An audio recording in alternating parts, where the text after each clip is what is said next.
네, 인사드리겠습니다. 안녕하세요. 네, 언약의 말씀, 언약의 삶 19번째 시간입니다. 오늘 시편 본문은 시편 119편 137절에서 144절입니다. 혹시 몇 번째까지 있는지 아시나요? 이 언약의 말씀, 언약의 삶이? 네, 23번까지 있습니다. 네, 히브리어 알파벳이 22개가 있어서요.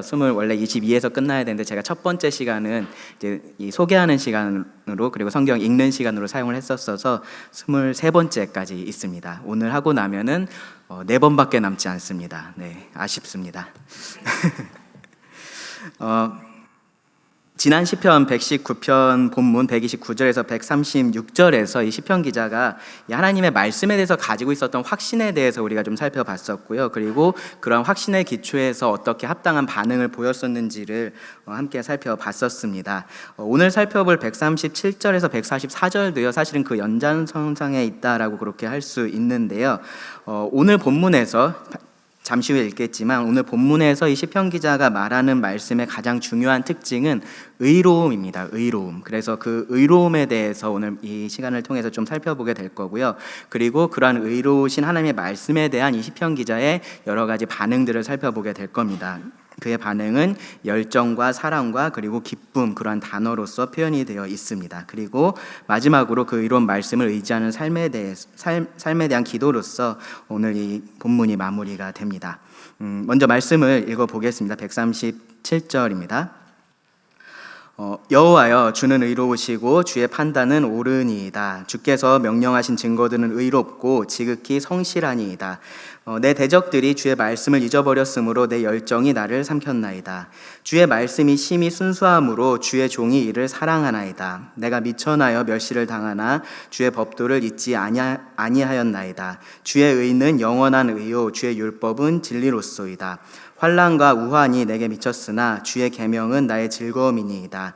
주의 증거들은 영원히 의로우시니 나로 하여금 깨닫게 하사 살게 하소서.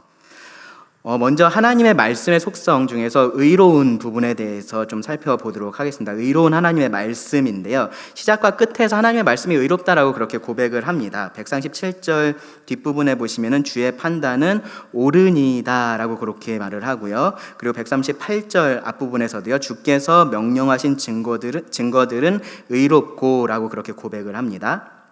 그리고 마지막 144절에서도 앞부분에서 주의 증거들은 영원히 의로우시니 라고 되어 있습니다. 137절에서는 옳으니이다 라고 해서 조금 다른 단어가 사용이 되긴 했는데요, 의미상으로는 사실은 차이가 없는 단어입니다. 이 의로움이라는 것이 올바름을 의미하기 때문에 그렇습니다. 고든 것, 좌우로 치우치지 않는 것, 그래서 기준으로 삼을 수 있는 것, 그것이 성경이 말하는 의로운 것입니다. 고든 것, 좌우로 치우치지 않는 것, 그래서 기준으로 삼을 수 있는 것이 성경이 말하는 의로운 것이에요. 그래서 그 기준 자체를 의미할 수도 있고요, 혹은 그 기준에 맞는 어떠한 것을 이렇게 의롭다라고 그렇게 표현을 할 수도 있습니다. 레위기 19장 36절에 보면요, 이 단어가 공평한 저울, 공평한 추 같이 그렇게 번역이 되어 있어요. 그러니까 의로우니 공평한으로 그렇게 번역이 되어 있는 거죠. 그러니까 공평한 저울, 공평한 추라는 것이 그 자체로서는 어느 쪽으로도 치우치지 않는 바른 저울이다라는 의미인 거잖아요. 바른 추다라는 것을 의미하는 거잖아요. 그것처럼 이 의로움이라는 것이 그러한 것을 의미한다라는 겁니다. 성경에서 의로움은요, 특별히 이제 도덕적인 측면에서 그리고 법적인 측면에서 자주 사용이 됩니다. 죄라는 것이 하나님의 기준에 미치지 못하는 것 혹은 벗어나는 것을 의미한다면, 의라는 것은요, 바로 그 기준에 이르는 것 혹은 그 기준에 부합하는 것이다 라고 그렇게 말을 할 수 있습니다. 우리가 하나님 앞에서 의롭다라고 선포되는 것, 사실은 법적인 의미입니다. 법적인 의미에서 이 재판관이신 하나님께서 그렇게 우리를 의롭다라고 그렇게 선포를 하시는 거예요. 하나님의 기준에 이르지 못하는 우리가 죄인이잖아요, 그렇죠? 하나님의 기준에 이르지 못하는 우리가 유죄 판결을 받았는데 은혜로우신 하나님께서 그 형벌을 예수님께서 대신 감당하게 하신 것이고요. 그래서 의로우신 하나님께서는 이제는 더 이상 정죄할 것이 없다라고 그렇게 선포를 하시는 겁니다. 이 그리스도의 십자가가 하나님의 의로우심을 나타내고 또 우리를 의롭게 한다라는 말의 의미가 그런 의미예요. 그런데 여기서 이 시편 기자는 하나님의 말씀이 의롭다라고 지금 말을 하고 있는 겁니다. 하나님의 말씀이 옳다라고 말을 하고 있는 거예요. 하나님의 말씀이 그러한 모든 옳은 것의 기준이 된다라고 그렇게 말을 하고 있는 겁니다. 우리가 이제 성경이라는 표현을 많이 쓰는데요. 특별히 성경에 있는 66권을 우리가 특별히 그렇게 지칭할 때 정경이라는 표현을 써요. 들어보셨나요? 정경. 네. 이 66권을 정경이라고 하는데 그 정경에 해당되는 헬라어가 카논이라는 단어입니다. 그리고 그 카논이라는 단어는요, 카네라는 셈조어에서 유래된 단어인데 무엇을 의미하냐 하면은 측정하는 막대기를 의미를 해요. 측정하는 막대기. 한 글자로 뭘까요? 그렇죠. 자입니다. 측정하는 막대기니까 자인 거예요.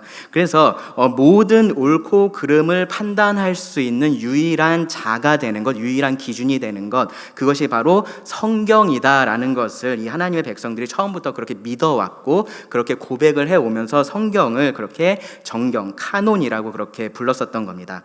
이런 믿음은요, 사실은 만들어진 게 아니에요. 사람들이 모여서 도출해낸 어떤 합의 같은 것이 아니다라는 겁니다. 태양이 뜨겁죠, 그렇죠? 태양이 뜨거운 것을 저희가 만든 건가요? 그렇지 않죠. 원래 태양이 뜨거운 것을 우리가 그렇게 발견한 겁니다. 빛이 빠르다라는 것도 빛이 가지고 있는 성질을 우리가 발견한 것이지 빛을 우리가 빠르게 만든 것이 아니에요. 성경도 그렇습니다. 성경이 의롭다, 성경이 옳다라는 것은요, 성경이 그러한 특징을 가지고 있는 것을 우리가 그렇게 받아들인 것뿐입니다. 성경은 의로움이라는 그런 본질적인 특징을 가지고 있습니다. 왜 그런 특징을 가지고 있느냐? 왜 그런 특징을 가지고 있냐 하면요, 그것은 우리가 성경의 기원에서 그 답을 찾을 수가 있습니다. 성경의 기원, 하나님이시죠. 하나님, 그렇죠? 성경은 의로우신 하나님께서 기록하신 말씀이기 때문에 의롭습니다. 여기 137절부터 144절 말씀을 보시면요, 성경을 지칭하는 다양한 표현들이 매절마다 그렇게 등장을 합니다. 근데 그때마다 단순히 그냥 성경 혹은 말씀 그런 식으로 기록되어 있지 않고요, 이 성경이 누구의 말씀인지가 계속해서 언급이 되어 있습니다. 137절 보세요. 7절부터 보세요. 주의 판단이라고 말을 하고요, 그 다음에는 주의 말씀이라고 말을 합니다. 주의 법도, 주의 율법, 주의 계명, 주의 증거라고 그렇게 말을 하고 있습니다.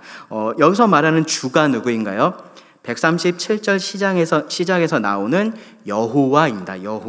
여호와의 말씀인 겁니다. 여호와의 말씀, 하나님께서 하신 말씀을 지금 의롭다라고 말을 하고 있다라는 거예요. 138절에서는요, 조금 더 분명하게 주께서 명령하신 증거들이라고 그렇게 표현을 했습니다. 단순히 하나님의 소유인 말씀이 아니고요, 하나님께서 하신 말씀이다라고 얘기를 하고 있는 거죠. 성경이 하나님의 감동하심으로 기록되었다라고 우리가 그렇게 말을 하잖아요, 그렇죠? 그 정확한 의미가 바로 이겁니다. 바로 성경이 하나님의 말씀이다, 하나님께서 하신 말씀이다, 하나님의 입에서 나온 말씀이다라는 의미입니다. 입에서 나온 그 말씀을 기록한 것이 성경, 하나님의 말씀입니다. 그렇기 때문에 이 성경이 하나님의 특징을 반영을 한다라는 것도 우리가 알 수 있습니다. 잘 아시는 시편 19편 7절부터 9절에 보시면요, 다윗이 이러한 성경의 몇 가지 그런 특징들에 대해서 찬양을 해요. 근데 그 말씀을 가만히 여러분 읽어보시면요, 이 하나님의 말씀에 해당되는 그 단어를 그냥 하나님으로 바꿔도 아무런 문제가 없이 읽힙니다. 왜 그러냐면은 성경이 하나님의 특징을 그대로 반영하고 있기 때문에 그렇습니다. 성경은 하나님이 그러신 것처럼 완전하고요, 확실하고요, 정직하고 순결하고 정결합니다. 진실하고 의롭습니다. 오늘 시편 본문도요, 성경에 이런 의로운 그러한 특징에 대해서 말씀을 합니다. 그리고 그 특징이 하나님의 특징에서 비롯된 것이다라는 것을 분명하게 말을 해요. 처음에 시작에서 그렇게 말합니다. 137절에 보시면 성경이 어떻다라는 얘기를 하기 전에 여호와여, 주는 하나님 여호와는 의로우시고 주의 판단은 옳으니이다라고 먼저 그렇게 말을 하면서 시작을 합니다. 그리고 142절을 보시면요, 주의 의는 영원한 의요 주의 율법은 진리로소이다 라고 말을 합니다. 하나님의 의로우심과 이 성경의 의로움이 그렇게 연결이 되어 있는 겁니다. 하나님이 의로우시기 때문에 하나님의 말씀도 의롭습니다. 모세는 하나님의 의로우심에 대해서 이렇게 찬양을 했습니다. 신명기 32장 4절을 보시면 그는 반석이시니 그가 하신 일이 완전하고 그의 모든 길이 정의롭고 진실하고 거짓이 없으신 하나님이시니 공의로우시고 바르시도다. 사실은 모세가 여기서 여러 가지 표현을 사용하고 있는데요.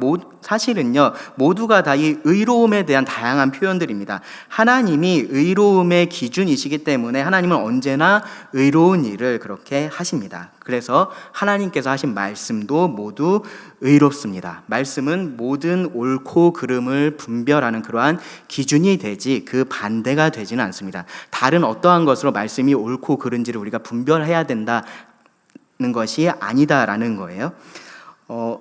사실 성경의 이런 특징은요, 믿는 사람이나 믿지 않는 사람 모두에게 다 어려움을 주는 그러한 면이 있습니다.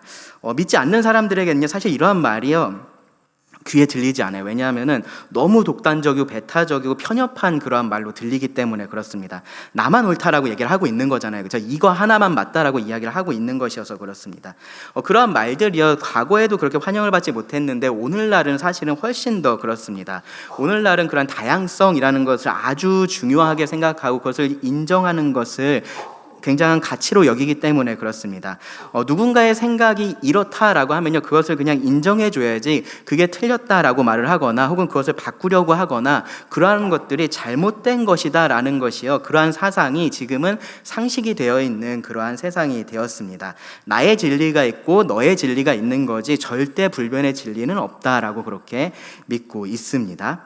그러한 상황에서 이렇게 성경에 대해서 말을 하는 것이 굉장히 독단적이고 배타적인 말로 들리는 겁니다. 분명히 우리가 다양성을 인정해야 되는 부분들이 있어요. 그런데 옳은 것에 대해서 옳은 것이라고 말하는 것은 배타적인 것도 아닌 거고요, 독단적인 것도 아니고 편협한 생각도 아닙니다. 옳은 것이 옳을 수도 있고 틀릴 수도 있다라고 그렇게 말을 하는 순간 그것은 옳은 것이 되지 않기 때문에 그렇습니다.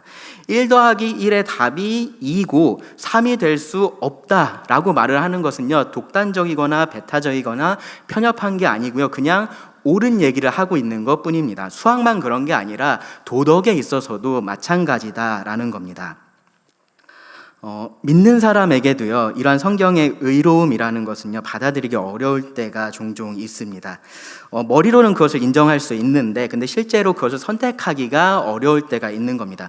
그것 때문에 내가 세상에서 핍박을 받을 것이 눈에 뻔히 보이거나 혹은 그런 것이 아니더라도 내가 그것 때문에 많은 손해를 감수해야 한다라는 것이 눈에 보일 때 그렇습니다.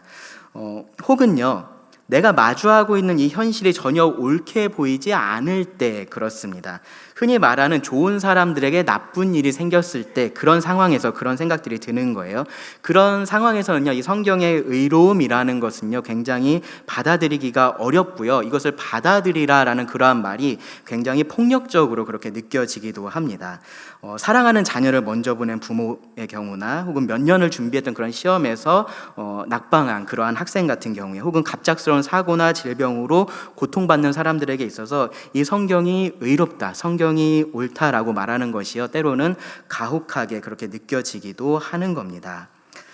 그런데 내가 어떻게 느끼고 받아들이느냐에 관계없이요, 지금 말씀드리는 것은 성경은 본질적으로 의롭다라는 겁니다. 성경이 가지고 있는 속성이 그렇다라는 겁니다.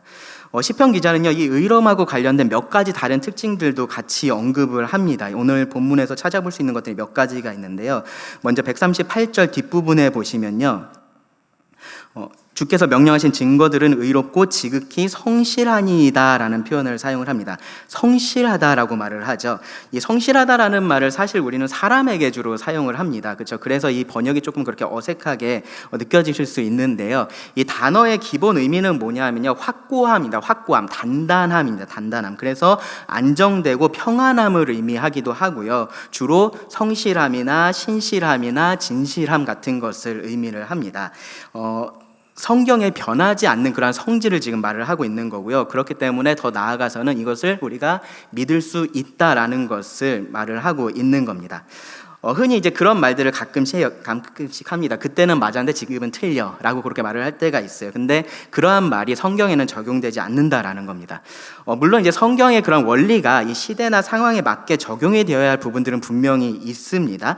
뭐 거룩한 입맞춤으로 문안하라라는 말씀은요, 사실은 그 시대에도 모두 다 똑같이 그렇게 적용할 수 없는 그러한 말씀이었어요. 그렇죠? 근데 성도가 친밀하게 인사를 나누고 함께 그렇게 친밀한 교제를 나눠야 한다라는 그런 원리는 시대가 달라진다고 해서 바뀌는 것은 아닌 겁니다.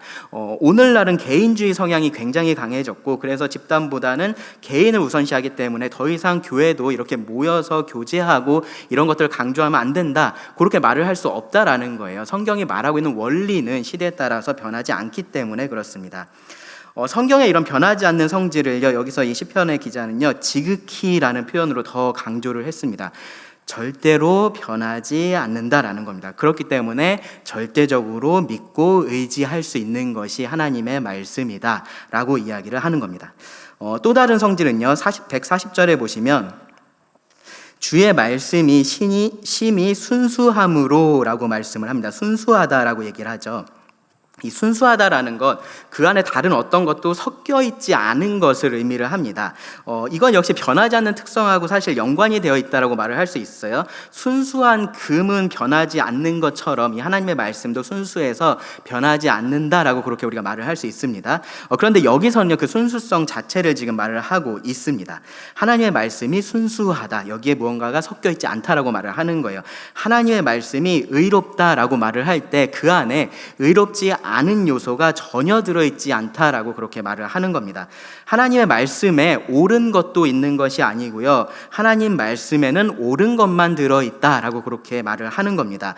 모든 성경이 하나님의 감동하심으로 되었기 때문에 성경에는 하나님의 말씀이 아닌 이것저것이 섞여 있지 않다라고 말을 하는 겁니다. 이런 면에서 보면요, 이 말씀의 순수함이라는 것은 말씀의 본질적인 그러한 특성이라고 할 수 있을 거예요. 그런데 여기서 이제 사용된 단어를 보면요, 순수하다라는 이 단어를 보면요, 금 같은 것을 재련하거나 연단하는 것을 의미를 합니다. 그 결과로서 만들어진 순수함을 이야기를 하는 거예요. 순수한 금을 얻기 위해서는 제가 그런 연단의 과정을 다 알지는 못하지만 이 순수한 금을 얻기 위해서는요, 그냥 한 번만 연단을 하는 것이 아니라 여러 차례 연단을 해야 됩니다. 그러면서 불순물들을 이것저것 차례차례 제거를 해야 돼요. 그 과정을 여러 번 반복해야지만 순수한 금이라는 것을 얻을 수가 있습니다. 근데 그 과정을 여러분 가만히 생각해 보시면요, 어떤 면에서는 그 과정이 이 금에게 있어서는 시험이에요. 그렇죠? 순수한 금에게 있어서는 시험의 과정을 거치는 겁니다. 금인지 아닌지를 시험을 당하는 거고요, 그 과정을 거치고 나면은 순수한 금만 남아있게 되는 거죠. 하나님의 말씀은요, 제가 본질적으로 순수하다라고 말씀을 드렸어요. 그것은 객관적인 측면에서 순수한 거고요. 그런데 주관적인 측면에서 혹은 개인적인 측면에서는요, 그러한 시험을 거쳐서 순수함이 입증되었다라고 그렇게 말을 할 수 있습니다. 금을 정제하는 것처럼 그 안에 어떤 불순물들이 있어서 그것들을 제거하고 순수한 것만 남는 것이 아니고요, 하나님 말씀에서 제거할 것이 없다라는 것이 입증된다라는 거예요. 이것이 모두가 옳다라는 것이 그렇게 여러 시험을 통해서 증명이 된다라는 겁니다. 오랜 시간 많은 공격에도 성경이 살아남았을 뿐만 아니라요, 성경을 믿는 개인들의 삶에서도 이 성경은 그 순수함을, 옳음을 입증해 왔습니다. 예전에 성도들이 성경책에 여백, 요새 이제 작은 성경 가지고 다녀서 여백 없는 성경들 많죠. 근데 옛날에 성도들이 성경의 여백에 TP라는 약자를 그렇게 써놓곤 했다라고 해요. 무슨 의미냐 하면요, 시험 후에 입증되었다라는 의미입니다. Tried and proven입니다. 이것을 내가 이 말씀을 시험해 봤는데 내 삶에서 이것이 입증되었다라는 것을 경험하면은 성경의 여백에다가 TP라고 그렇게 적어 두었다라고 합니다. 제가 공부할 때 이 성경에서 말하는 기도를 가르치셨던 교수님이 계셨었는데요, 그 교수님이 기도 노트를 한번 보여주신 적이 있으세요. 이만큼을 가지고 계셨었는데, 박스로 가지고 계셨었는데, 그 중에서 이제 한 권을 봤는데요, 그 안에 기도가 이렇게 쭉 적혀 있고요, 기도하신 내용들이 적혀 있고, 한쪽에 요만큼의 여백이 있습니다. 그래서 그 여백의 용도가 뭐냐라고 물어보니까 하나님께서 응답하시면 그 응답을 그 기도 옆에다가 적어둔다라고 그렇게 말씀을 하셨어요. 그 기도 노트에는요, 응답된 기도, 기도와 그리고 응답을 기다리고 있는 그러한 기도로 가득했었습니다. 하나님께서 약속하신 것을 구했기 때문에 이 기도의 응답이라는 것이 결국은 성경에 대한 입증이 되기도 했었던 겁니다. 아브라함이 만약에 성경을 가지고 있었으면요, 한번 고울한 모습들 한번 생각해 보세요. 아브라함이 성경을 가지고 있었으면은 내 몸에서 날짜가 내 상속자가 되리라라고 말씀하신 그 창세기 15장 4절 옆에다가 TP라고 썼을 겁니다. 이것이 시험되었고 내 삶에서 입증되었다라고 그렇게 썼을 겁니다. 요셉이 만약에 성경을 가지고 있었다면요, 모든 것이 합력해서 선을 이룬다라는 그 로마서 8장 28절 옆에 TP라고 써 두었을 겁니다. 다윗은요, 나를 존중히 여기는 자를 내가 존중히 여기고 나를 멸시하는 자를 내가 경멸하리라 라고 말씀하신 이 사무엘상 2장 30절 옆에다가 TP라고 적어 두었을 겁니다. 아마 골리앗을 무찌르고 나서 그렇게 적었을 수도 있고요, 하나님께서 그에게 영원한 언약을 주셨을 때 그렇게 적었을 수도 있습니다. 혹은요, 그가 범죄한 이후에 칼이 그의 집에서 떠나지 않아서 그가 고생할 때도 TP라고 그가 적어놔야만 했었을 겁니다. 하나님은 그에게 은혜만 주시는 분이 아니라 그가 하나님을 떠났을 때 그를 징계하시는 분으로서도 입증되었기 때문입니다. 오늘날 우리도요, 지금까지의 삶을 돌아보면서 그렇게 할 수 있을 겁니다.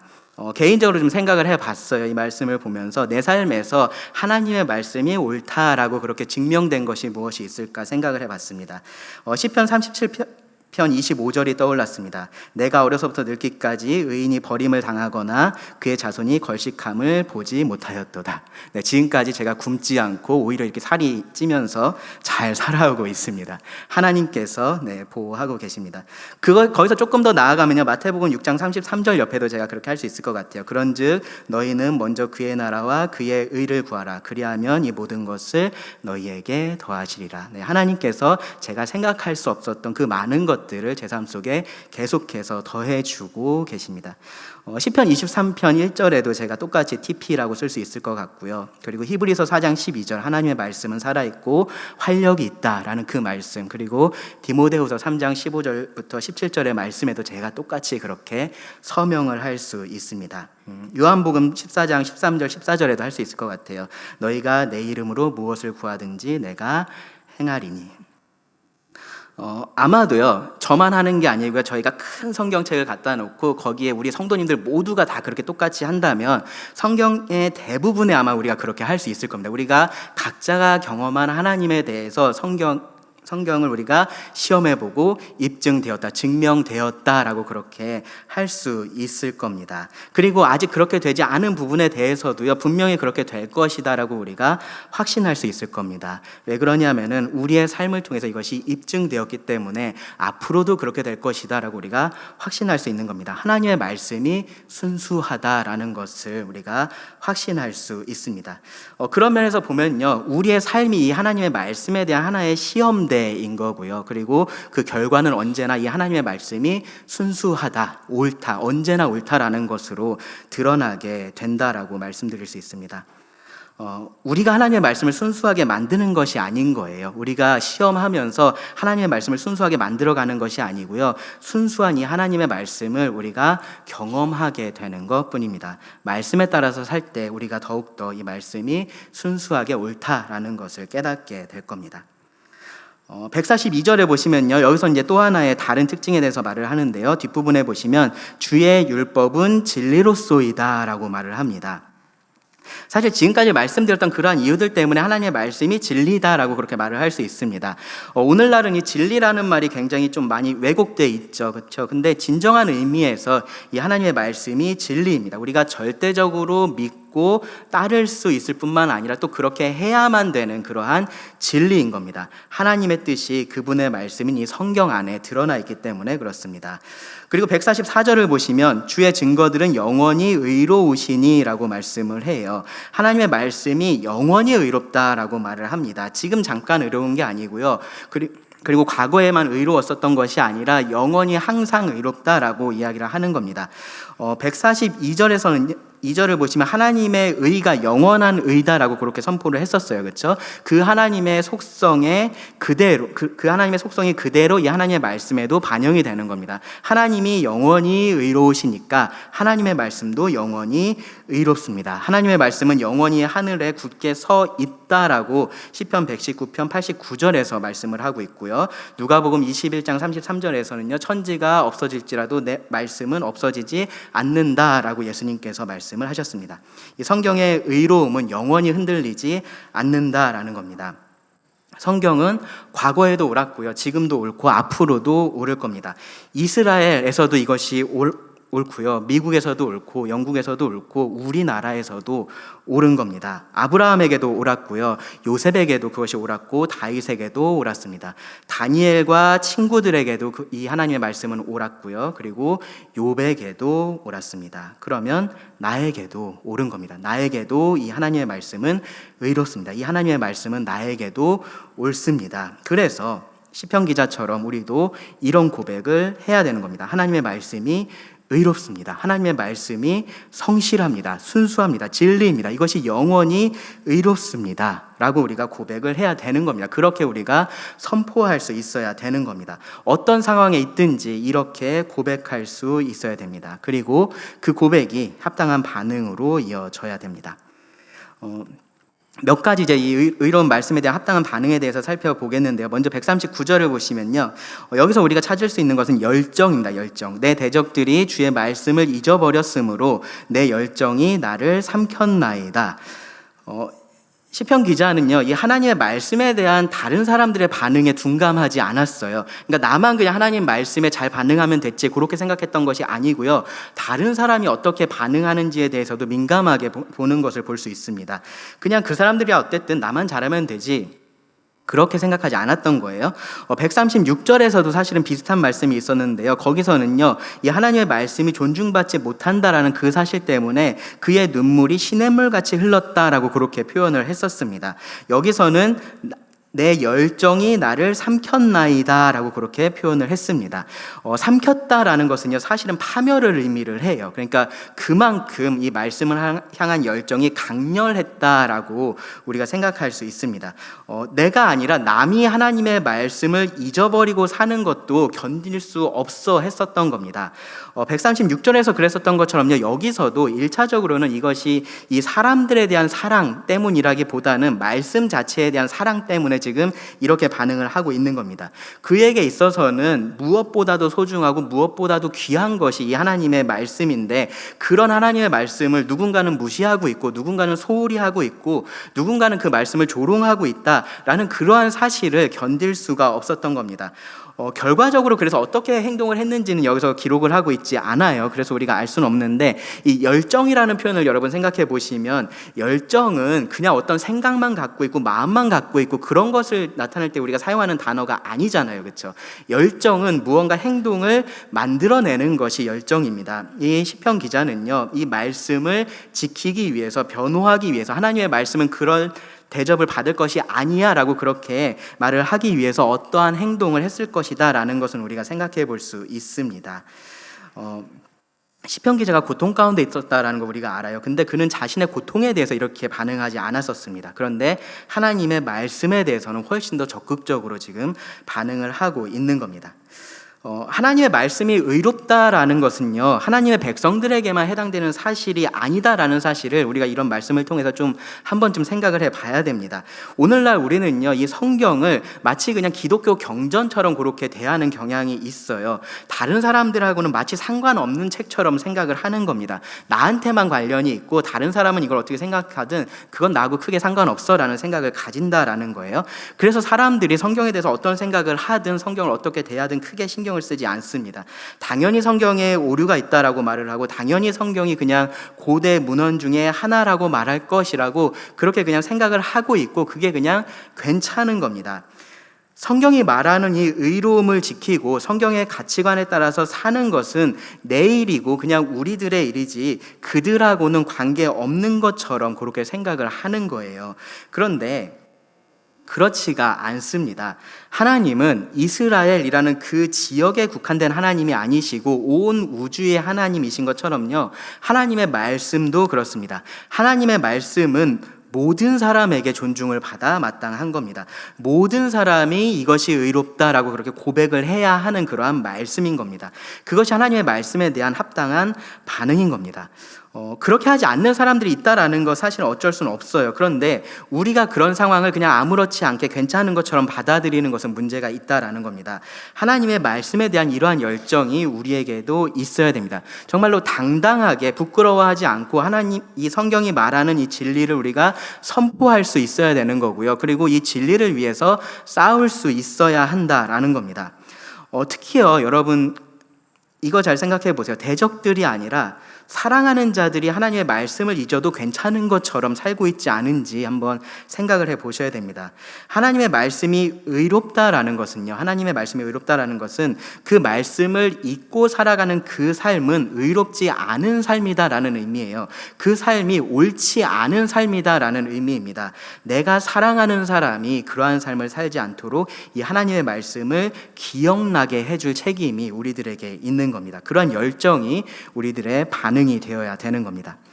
다음으로 140절을 보시면요, 여기서는 말씀에 대한 사랑을 볼 수 있습니다. 주의 말씀이 심히 순수함으로 주의 종이 이를 사랑하나이다. 시편 기자는요, 정말로 이 시편 119편의 저자는요, 정말로 하나님 말씀을 사랑하는 사람이었습니다. 말씀이 주는 유익도 분명히 있는데 그냥 그 이전에 말씀이 하나님의 말씀이다라는 그 사실 하나로 하나님의 말씀을 사랑했습니다. 여기서는요, 그 말씀의 순수함에 대해서 지금 이야기를 하고 있어요. 하나님의 말씀에 어떤 옳지 않은 것도 섞여 있지가 않습니다. 그래서 스크로기라는 학자는요, 이 말씀에 대한 주석을 이렇게 달았어요. 섞이지 않은 말씀은 나뉘지 않은 마음에 대한 권리가 있다. 섞이지 않은 말씀, 순수한 말씀은 순수한 마음에 대한 권리가 있다라는 겁니다. 만약에 이 하나님의 말씀에 옳음과 그름이 섞여 있으면요, 온전히 하나님의 말씀만 사랑할 필요는 없었을 겁니다. 왜냐하면은 다른 옳은 것도 우리가 더 찾아야 되잖아요, 그렇죠? 근데 하나님의 말씀은 순수하게 의롭습니다. 여기에 모든 옳은 것이 있습니다. 그러니까 하나님의 말씀을 우리가 순수하게 그렇게 사랑할 수가 있는 겁니다. 나뉘지 않은 마음으로 말씀을 대해야 되는 겁니다. 다음으로요, 141절과 143절에서요, 우리는 이 말씀으로 인한 기쁨을 볼 수 있는데요. 141절을 먼저 보시면 내가 미천하여 멸시를 당하나 주의 법도를 잊지 아니하였나이다 라고 말씀을 하고요. 143절을 보시면 환난과 우환이 내게 미쳤으나 주의 계명은 나의 즐거움이니이다 라고 말을 합니다. 여기 보시면요, 공통적으로 지금 자기가 당하는 어려움에 대해서 말을 하고 있는 것이 보일 겁니다. 그는 미천에서 멸시를 당한다라고 말을 해요. 사람들이 자기를 중요하지 않은 존재로 지금 여기고 있다라는 겁니다. 아주 하찮은 그러한 사람으로 지금 대하고 있다라는 거예요. 그에게 143절에서는요, 환난이 있었고 그것이 어려움이 되었다라고 말을 합니다.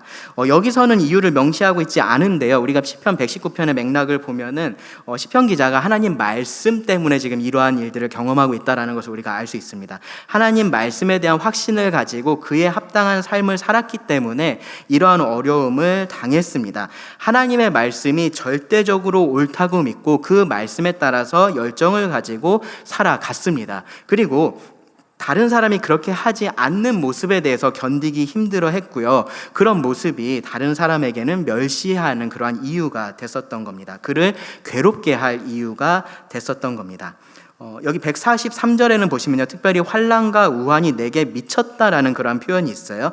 이거를 다르게 번역하면요, 환난과 우환이 나를 찾아냈다라고도 할 수 있습니다. 그러니까 마치 숨어있는 그런 사냥감을 찾아내는 것처럼 이런 환난과 우환이 그를 그렇게 적극적으로 찾아다녔다라고 이야기를 하는 거예요. 시편 기자가 말씀에 대한 사랑과 열정을 가지고 살아가는 만큼 그러한 환난이 그를 찾아왔었던 겁니다. 한마디로 선을 행함으로 고난을 받았습니다. 그래서 고난이 적극적으로 그를 찾아왔습니다. 그런데 그 고난 때문에 선을 행하기를 그치지는 않습니다. 다른 사람들은 하나님의 말씀을 잊어도 그는 그렇게 하지 않습니다. 오히려 하나님의 말씀이 이 말씀에 따르면 즐거움이 되었다라고 말을 해요. 즐거움이 되었다. 여러분, 즐거운 일이 있으면 어떻게 하십니까? 그 일을 하고 싶죠, 그렇죠? 아침에 눈을 뜨면요, 그 즐거운 일을 하고 싶습니다. 시간만 나면 그 일을 하고 싶습니다. 그가 가장 하고 싶었던 일이 바로 이 말씀을 읽고 묵상하는 일이었던 겁니다. 말씀을 기억하고 그것에 순종하기를 정말로 간절히 원했던 겁니다. 그렇게 했을 때 하나님께서 그에게 주시는 그 기쁨이 그를 그렇게 찾아오고 있었던 모든 환난과 우환보다 훨씬 더 강력했었던 겁니다. 그 모든 고통을 잊을 수 있게 했었던 겁니다. 말씀 때문에 당하는 그러한 고통이었어요. 근데 그 말씀을 통해서 하나님께서 주시는 그 즐거움은, 그 기쁨은, 그 평안은 그 모든 것들을 뛰어넘었다라는 겁니다. 고난의 상황은요, 이 말씀의 의로움에 대해서, 이 말씀의 옳음에 대해서 의구심을 던지게 만듭니다. 이게 정말 옳은 거야 라는 생각을 하게 만든다라는 거예요. 그래서 이 말씀을 잊어버리고 다른 것에서 즐거움을 찾으면서 사는 것도 괜찮지 않을까, 그런 생각들을 하게 만듭니다. 그런데 성경이 말하고 있는 것은요, 하나님의 말씀은 영원히 의로우시다라는 겁니다. 영원히 옳다라는 겁니다. 그러니까 고난의 때일수록 오히려 이 말씀에서 벗어나지 않도록 더 노력을 해야 됩니다. 이 옳은 길을 떠나지 않도록 해야 되는 겁니다. 그렇게 이 말씀에 대한 확신을 가지고 걸어갈 때요, 하나님은 변하지 않는 기쁨을 주시는 겁니다. 그리고요, 그 시작이 다른 게 아니라 하나님의 말씀을 펴는 겁니다. 이 하나님의 말씀을 펴고 읽고 묵상을 하는 겁니다. 그리고 그 말씀이 나에게 뭐라고 말하는지를 듣는 겁니다. 그리고 그 하나님께서 알게 하신 것들, 깨닫게 하신 것들에 내가 순종하는 겁니다. 그래서 이 의로운 말씀에 대한 마지막 합당한 반응이 바로 그런 기도입니다. 144절을 보시면요, 주의 증거들은 영원히 의로우시니 나로 하여금 깨닫게 하사 살게 하소서. 네, 하나님의 말씀이 영원히 옳다면요, 우리에게 필요한 것은 다른 어떤 것이 아닌 거예요. 더 확실한 말씀이 필요한 것도 아니고요, 더 믿을 수 있는 어떤 경험이 필요한 것도 아닌 겁니다. 어떤 특별한 계시가 나한테 나타나야 하는 것도 아닌 겁니다. 주어진 하나님의 말씀에 대한 올바른 깨달음이 필요한 거고요, 그리고 그것에 따라서 살아갈 수 있는 힘과 용기가 우리들에게 필요한 겁니다. 그 모든 것들 누가 주실 수 있나요? 하나님 주실 수 있잖아요. 그렇죠? 그러니까 하나님께 구하는 겁니다. 하나님, 하나님의 말씀이 영원히 의롭다라는 것을 제가 압니다. 하나님, 제가 그 말씀을 깨닫게 하시고 제가 참된 삶을 살게 도와주십시오라고 구하는 겁니다. 그것이 이 하나님의 말씀이 의롭다라는 확신을 가지고 있는 우리가 계속해서 날마다 드려야 될 기도인 겁니다. 말씀을 정리하겠습니다. 성경의 어떤 진리에 대해서는요, 우리가 반복적으로 계속 질문을 할 때가 있어요. 이 성경이 꼭 답을 하고 있지 않아서가 아니고요, 성경의 답을 우리가 쉽게 받아들이지 못하기 때문에 그럴 때가 있습니다. 하나님이 정말로 의로우신가라는 질문도 그런 질문 중에 하나라고 저는 생각을 합니다. 어떤 논쟁의 여지도 없이요, 성경은 하나님이 의로우시다라고 그렇게 말을 합니다. 성경에 대한 배경이 전혀 없는 사람한테 성경책을 주고 이것을 처음부터 끝까지 읽어보고 성경이 하나님을 의롭다라고 말하고 있는지 아니면 불의할 수도 있다라고 말하는지 한번 대답해봐라 라고 하면요, 모두가 다 정확하게 하나님이 의로우시다라고 성경이 말하고 있다라고 그렇게 답을 할 겁니다. 그런데 우리가 경험하고 있는 이러한 현실은요, 자꾸 그 진리의 물음표를 던지게 한다라는 겁니다. 하나님이 정말로 의로우신지 잘 모르겠는 일들이 있는 겁니다. 앞서서 말씀드렸던 그러한 이해할 수 없는, 혹은 우리가 생각할 때 불이한 것 같은 그러한 상황들을 우리가 마주하게 된다라는 거예요. 그런데 그런 상황에서 던지는 질문에 대해서도요, 성경의 대답은 언제나 한결같고 굉장히 단호합니다. 하나님은 의로우신 분이시기 때문에 우리는 하나님을 의롭지 않다라고 말할 수 있는 권리가 없다라는 겁니다. 하나님의 의로우심에 대해서 욥이 질문을 했었어요. 그때 하나님께서 욥에게 이렇게 물으셨습니다. 욥기 40장 8절을 보시면요, 네가 내 공의를 부인하려느냐, 너의 의를 세우려고 나를 악하다 하겠느냐. 욥의 경험은요, 욥이 아니라 우리가 봐도 좀 불의해 보입니다. 그렇죠? 그런데 하나님은 그렇지 않다라고 말씀을 하고 계시는 거예요. 우리가 하나님만큼 알지 못합니다. 하나님께서 보시는 만큼 우리는 보지를 못합니다. 그렇다면 우리도 욥과 같이 그 하나님 앞에서 입을 가려야 되는 겁니다. 그런데 이 말이요, 우리들에게 어떻게 들리냐면요, 하나님이 빨간색을 파란색이라고 우기면 우리도 어쩔 수 없이 빨간색을 파란색이라고 해야 돼라고 그렇게 들리기도 합니다. 그런데 진실은 뭐냐 하면요, 하나님은 언제나 빨간색을 빨간색이라고 하신다라는 겁니다. 그런데 그런 하나님에게 이 희미한 불빛 아래서 보고 있는 우리가 이 빨간색을 가지고 파란색이라고 우기고 있는 겁니다. 왜 그러냐면요, 우리 눈에는 이 빛이 희미해서 죽어도 이게 파란색으로밖에 안 보이는 거예요. 그러니까 계속해서 하나님께서 빨간색이라고 하시는데 우리는 파란색이라고 우기는 겁니다. 아무리 봐도 하나님께서 하시는 일이 우리 눈에는 불의해 보일 수도 있다라는 겁니다. 하나님이 틀리신 것처럼 보인다라는 겁니다. 그래서 자꾸 질문을 하는 겁니다. 하나님, 의로우신 거 맞습니까? 성경이 옳다라고 말하는 거, 이것이 정말로 옳은 것이 맞습니까? 라고 그렇게 묻는 겁니다. 그래서 그런 우리한테 필요한 것이 믿음입니다. 그런 우리에게 필요한 것이 믿음입니다. 내 눈에 보이는 대로 그냥 판단을 하는 게 아니고요, 이 하나님의 말씀에 기초해서 판단을 하는 겁니다.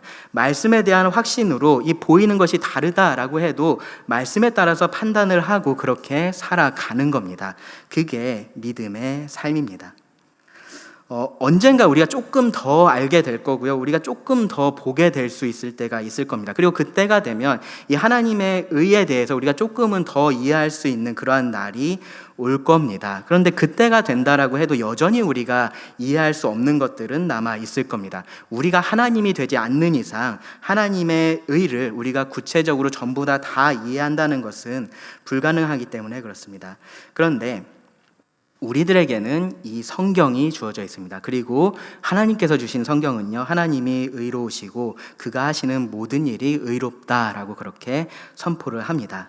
그러니까 하나님께서 주신 성경을 믿고 안심하고 우리가 옳은 길로 걸어갈 수 있는 겁니다. 다 보이지 않더라도 이 말씀을 비삼아서 그렇게 걸어갈 수 있는 겁니다.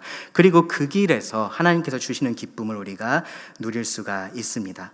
우리가 그렇게 살면요, 우리 삶의 끝에 이 성경의 마지막 장을 우리가 다 펴고요, 그 끝에다가 모두 시험해 봤는데 모두 참으로 증명되었다라고 그렇게 써놓고 우리가 눈을 감을 수가 있을 겁니다. 기도하고 말씀을 마치겠습니다. 하나님, 시편 119편을 묵상하면서 참 하나님께서 우리에게 주신 이 말씀이 얼마나 귀한 것이며 또한 감사한 것인지를 다시 깨닫게 됩니다. 하나님, 우리의 믿음을 흔드는 참 많은 것들이 있지만 하나님의 진리 위에 우리가 굳게 서게 하시고 흔들림 없이 이 길을 정진해 갈 수 있도록 도와주시기를 원합니다. 하나님이 불의하신 것이 아닌가 하는 그런 의심이 우리들에게 찾아올 때 이 의로우신 하나님의 말씀을 펴게 하시고 그 안에 확신을 가지고 평안을 누리며 살아갈 수 있도록 도우시기를 구합니다. 말씀의 의로움이 순종하는 우리의 삶에 날마다 입증되기를 구합니다. 들은 말씀을 주님께 의지하며 예수님의 이름으로 기도드립니다. 아멘.